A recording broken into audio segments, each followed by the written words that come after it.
அஸ்ஸலாமு அலைக்கும். நமக்கு நடக்கக்கூடிய எல்லா விஷயங்களும் சாதாரணமா நடக்குதா, யதார்த்தமா நடக்குதான்னா அப்படி கிடையாது.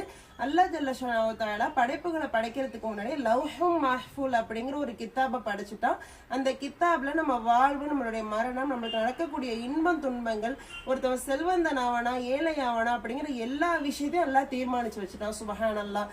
நம்ம கூட நினைக்கலாம் நம்மளுக்கு நடக்கக்கூடிய விஷயம்லாம் ஏன் திடீர்னு இப்படி நடக்குது அப்படின்னா, ஆனா அல்லாஹ் நிர்ணயிச்சது மட்டும் தான் நடக்கும். இதை மாத்த முடியுமா அப்படின்னு கேட்டா இன்ஷா அல்லாஹ் கண்டிப்பா மாத்த முடியும். எதை வச்சு மாத்தலாம் அப்படின்னா நம்மளுடைய துஆவை வச்சு மட்டும்தான். நம்மளுக்கு நடக்கக்கூடிய ஒரு துன்பத்தை கூட அல்லாஹ் நீக்குவான் அப்படின்னா நமக்கு செய்யக்கூடிய சதக்காவும் துஆவாலையும் கண்டிப்பா நீக்க முடியும்.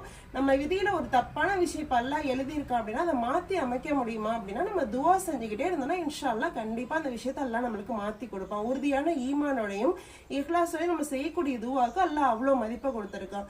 இன்ஷா அல்லாஹ் நம்ம துஆக்களின் மூலம் நம்ம அனைத்து